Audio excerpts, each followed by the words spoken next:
और चलिए बुलेटिन की शुरुआत और सबसे पहले जानकारी आपको दे दें। हिंडौन सिटी में 10 दिन पहले झुलसी मिली 10 साल की मूक बधिर बालिका का जयपुर में उपचार के दौरान निधन हो गया, जिसके बाद परिजन अंतिम संस्कार की जगह एसडीएम कार्यालय पर प्रदर्शन की योजना बना रहे थे। लेकिन इस बात की भनक पुलिस को लग गई और पुलिस का जाब्ता तैनात कर दिया गया। इसके बाद 2 दर्जन से अधिक ग्रामीण पुलिस उपाधीक्षक कार्यालय पहुंचे, जिन्होंने आरोपियों की गिरफ्तारी की मांग को लेकर एसडीएम सुनीता मीणा और पुलिस उपाधीक्षक मुरारी लाल मीणा को ज्ञापन सौंपा, जिस पर पुलिस उपाधीक्षक ने ग्रामीणों से समझाइश कर हर संभव मदद का भरोसा दिलाया।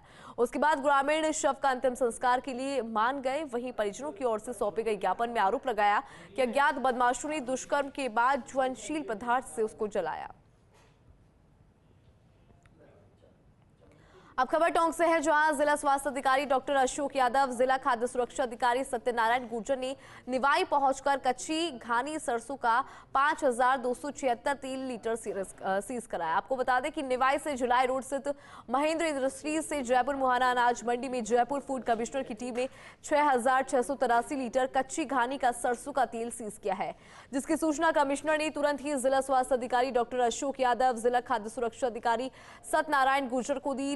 के आधार पर खाद्य सुरक्षा टीम ने निवाई स्थित रणथंबोर ब्रांड कच्ची घानी के तेल के सैंपल लिए, जिससे तेल व्यवसायों में हड़कंप का माहौल बन गया। जिला स्वास्थ्य अधिकारी ने मीडिया से बातचीत करते हुए कहा, आमजन के स्वास्थ्य के साथ खिलवाड़ नहीं किया जाएगा। सैंपल हमने ले लिए हैं, लैब में जाने के बाद ही आगामी कार्रवाई की जाएगी। टोंक जिला टीम द्वारा अभी तक कार्रवाई चल रही है। आज हमें एडिशनल फूड कमिश्नर जयपुर से दूरभाष पर सूचना प्राप्त हुई कि जयपुर में रणथंबोर ब्रांड के कोई तेल के सैंपल उन्होंने सीज किए हैं मिलावट की आशंका को देखते हुए, और उन्होंने दूरभाष पर ही हमें निर्देश दिए और लोकेशन भेजे कि आपको तुरंत वहाँ जाके कार्रवाई करनी है। जिस समय उनका संदेश प्राप्त हुआ उस समय मैं विभागीय विषय में था, फूड इंस्पेक्टर देवली में कार्य कर रहे थे। उन्हें तुरंत देवली से बुलाया और हम बीसी से बीच में उठके जो उन्होंने मेरे मोबाइल पर लोकेशन भेजी थी वहाँ पे उस रणथंबोर ब्रांड के निवाई में जो लोकेशन थी वहाँ पहुँची, और वहाँ पहुँचने के बाद में सैंपल लिया। दौसा शहर की बदहाल सफाई और रोड लाइट अव्यवस्था को लेकर नगर परिषद के बाहर धरने पर बैठे पार्षदों का प्रदर्शन दूसरे दिन भी जारी रहा। पार्षदों का आरोप है कि दूसरे दिन भी प्रशासन से कोई इन मसलों पर चर्चा करने को तैयार नहीं है। पार्षदों ने चेतावनी दी कि यदि प्रशासन ने मांगे नहीं मानी तो आंदोलन को तेज किया जाएगा। धरने पर बैठे पार्षदों का कहना है कि परिषद में हुए भ्रष्टाचार की शिकायत के लिए आज तक कमेटी गठित नहीं हो पाई है। मांगे पूरी नहीं होने तक धरना जारी रहेगा। वहीं साइकाल कार्यवाहक आयुक्त और साथ ही एसडी पार्षदों से वार्ता के लिए नगर परिषद पहुंचे और पार्षदों से वार्ता की। वार्ता के बाद एसडीएम के आश्वासन पर धरने को समाप्त कर दिया गया।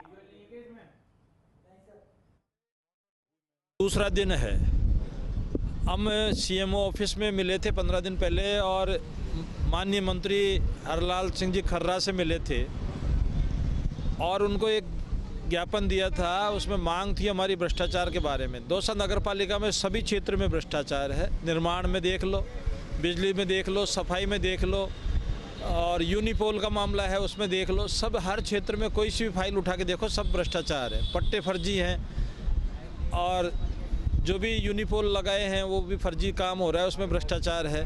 कोई भी अधिकारी आज तक वार्तालाप के लिए नहीं आ रहा है।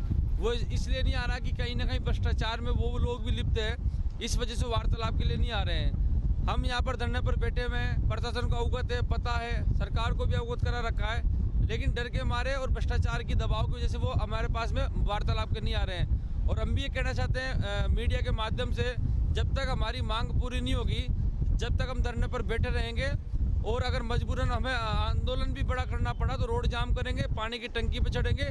बताना चाहता हूं कि प्रशासन की ओर से किसी भी तरह कोई मैसेज नहीं आया। ऐसा लग रहा है कि प्रशासन ही डरा हुआ है कि जनता के द्वारा जब हम जिन मांगों के लिए हम यहाँ बैठे हुए हैं उनसे प्रशासन, यहाँ का जो हमारा सभापति है वही डरा हुआ है, या तो कहीं ना कहीं जो भ्रष्टाचार का जो आरोप लगे ये बिल्कुल सही है, 100% सही है, इसलिए ये लोग डर रहे हैं। डरता वही है जो भ्रष्टाचार में लिप्त है। करौली की मासलपुर थाना पुलिस ने 20,000 रुपए के नामी आरोपी को गिरफ्तार किया है। पुलिस ने बदमाश राम गोविंद को बाड़ी क्षेत्रों से दबोचा। आरोपी ने फरवरी 2023 में मासलपुर कस्बे में डकैती की वारदात को अंजाम दिया था। नकदी और सोने चांदी के आभूषण लूटकर फरार हो गए थे। फिलहाल पुलिस आरोपी से कर रही है पूछताछ। झुंझुनू के सीतसर गांव में अनियंत्रित डंपर दीवार तोड़ते हुए घर में घुस गया। हादसे के वक्त घर के सदस्य अंदर कमरे में सो रहे थे। मुख्य द्वार पर कोई नहीं था, अन्यथा बड़ा हादसा यहां पर हो सकता था। देखिए, इससे पहले डंपर ने घर के बाहर खड़ी बाइक को चपेट में लिया। उसके बाद पेड़ और बिजली खंभे को भी तोड़ डाला। हादसा सीसीटीवी कैमरे में कैद हो गया, जिसमें डंपर अनियंत्रित होकर बिजली पोल और पेड़ को तोड़ते हुए घर में घुसते हुए दिखाई दे रहा है। देखिए, डंपर चालक सुधांशु ने बताया कि वो मंडावा से झुंझुनू की तरफ जा रहा था। इस दौरान सीतसर में बाइक को बचाने के चक्कर में डंपर की ब्रेक लगाया, लेकिन रोड पर जमा गंदे पानी के कारण डंपर फिसल गया, जिससे ये हादसा हुआ। नागौर के श्री बालाजी थाना पुलिस ने थाना क्षेत्र अलाय गांव से एक आरोपी के कब्जे से 21 लाख रुपए की कीमत की 103 ग्राम एमडीएम बरामद कर आरोपी को गिरफ्तार किया है। एसपी नारायण टोगस ने जिले में अवैध मादक पदार्थों की रोकथाम के लिए चलाए जा रहे अभियान के तहत श्री बालाजी थानाधिकारी स्वागत पांड्या ने कार्रवाई करते हुए अलाय के विष्णुई बास निवासी आरोपी सुमित जानी को गिरफ्तार किया। पुलिस ने बताया कि मुखबिर से मिली जानकारी के अनुसार आरोपी अलाय में अवैध मादक पदार्थ एमडीएम बेचने की फिराक में था, जिस पर मौके पर पहुंचकर सुमित जानी के कब्जे से 103 ग्राम एमडीएम बरामद किया गया, जिसकी बाजार की कीमत 21 लाख रुपए बताई जा रही है। आपको बता दें कि आरोपी के कब्जे से परिवहन में प्रयुक्त की जा रही बिना नंबर की कार को भी जब्त किया। पुलिस ने बताया कि गिरफ्तार आरोपी थाना श्री बालाजी और थाना नोखा में पूर्व से वांछित था। आरोपी के खिलाफ एनडीपीएस एक्ट में मामला दर्ज किया गया है। चूरू एडीजे कोर्ट ने जानलेवा हमले के मामले में अहम फैसला सुनाया। कोर्ट ने इस मामले में 4 दोषियों को 5-5 साल की सजा सुनाई है। साथ ही 30-30 हजार रुपए का जुर्माना भी लगाया। 15 नवंबर 2020 को दर्ज मामले के अनुसार आरोपियों ने युवक पर लाठी, सरिये और चाकू से हमला किया था। आबू रोड के सांतपुर तालाब में भीषण गर्मी और ऑक्सीजन की कमी के कारण मछलियों की मरने की घटना सामने आ रही है। मृत मछलियों को देखकर ग्रामीण भी परेशान है। मृत मछलियों से आने वाली दुर्गंध से लोगों का हाल बेहाल है। सांतपुरा ग्राम पंचायत प्रशासन द्वारा मृत मछलियों को तालाब से बाहर निकलवाकर पानी की सफाई करवाई जा रही है, लेकिन मछलियों की मरने की स्थिति अभी भी जस की तस बनी है। प्रदेश भर में नरसिंह जयंती धूमधाम से मनाई जा रही है। इसी कड़ी में जयपुर बाबा ताड़केश्वर नाथ मंदिर में भी नरसिंह लीला महोत्सव मनाया गया। इस दौरान लीला को देखने के लिए हजारों की संख्या में श्रद्धालु पहुंचे।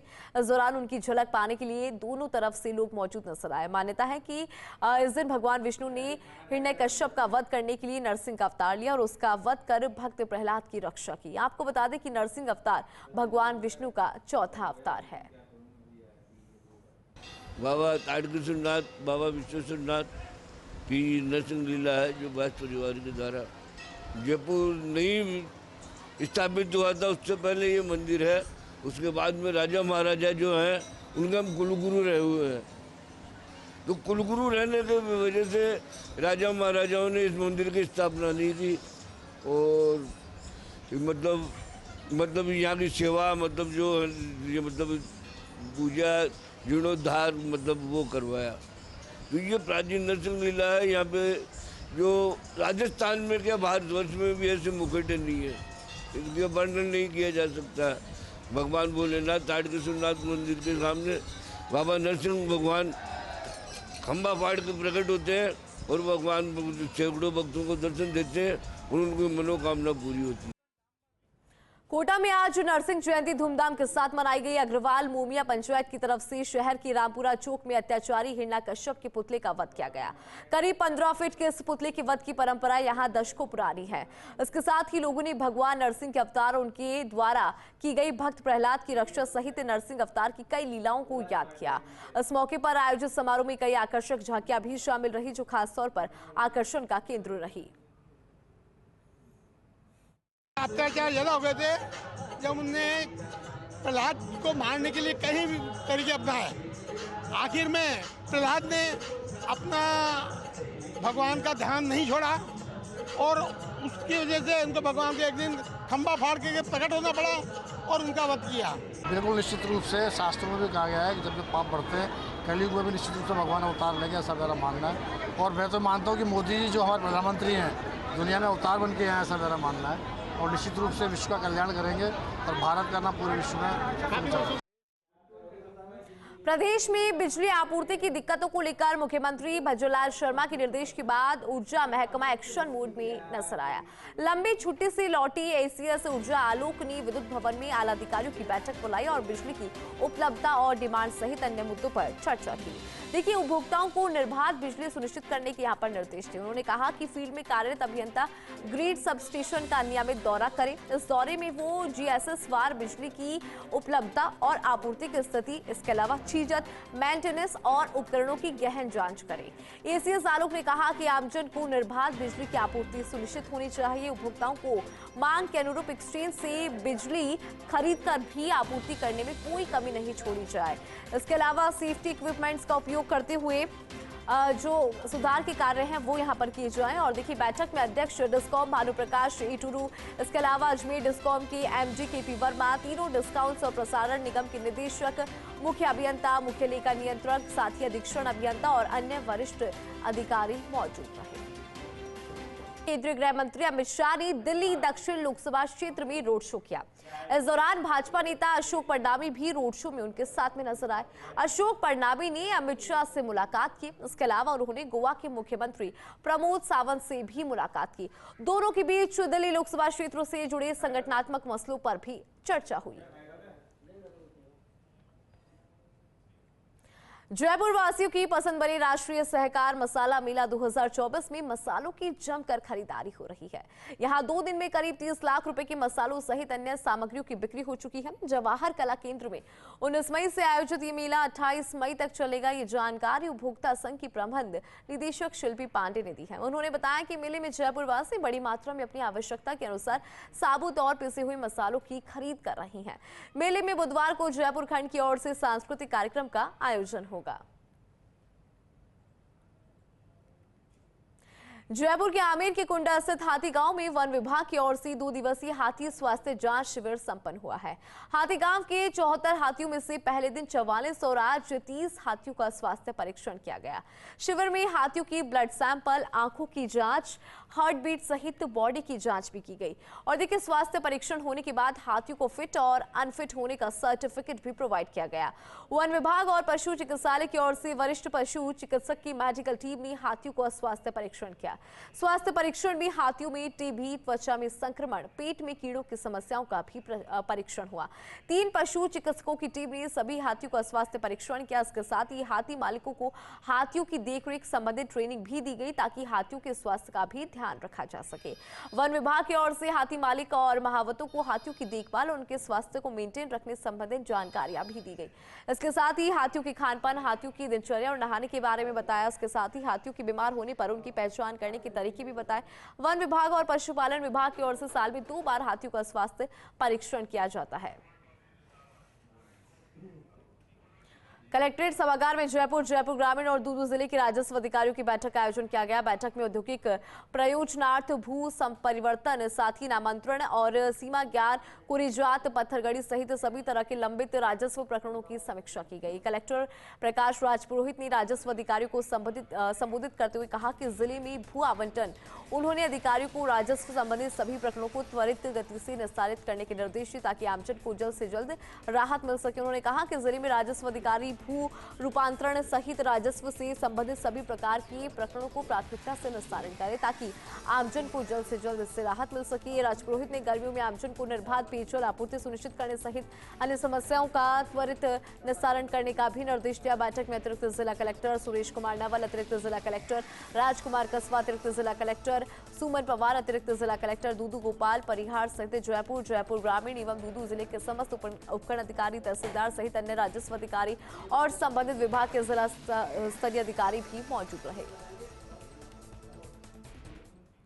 प्रशासन और सरकारी मशीनरी के अहम केंद्रों और देखिए सचिवालय में गर्मी के चलते कार्मिकों का काम करना मुश्किल हो रहा है। कूलर डक्टिंग की खराबी ने इस परेशानी को और बढ़ा दिया।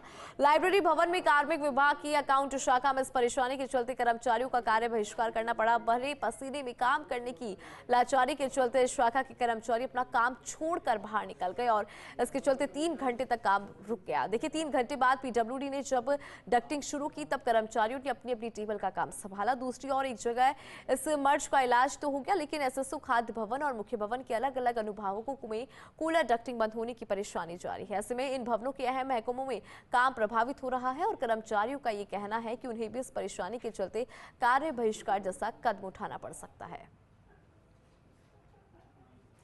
देखिए, खबर जयपुर से है। नाबालिग सौतेली पुत्री से दुष्कर्म में मिली सजा आपात से हाईकोर्ट ने जांच अधिकारी के खिलाफ कार्रवाई करने के आदेश जारी किए हैं। जस्टिस अनूप कुमार दंड की एकलपीठ ने आदेश दिए। अदालत ने डीजीपी को मामले में आयो रहे पुलिसकर्मी के आचरण की जांच करने सहित उसे सुनवाई का मौका देने के बाद नियमानुसार कार्रवाई करने के आदेश दिए हैं। हाईकोर्ट ने आदेश में कहा, ऐसा कोई प्रावधान नहीं कि एफआईआर दर्ज करने से पहले बयान दर्ज किए जाएं, लेकिन जांच अधिकारी ने रिपोर्ट में जांच में रखकर बयान दर्ज किए हैं और बाद में एफआईआर दर्ज की है।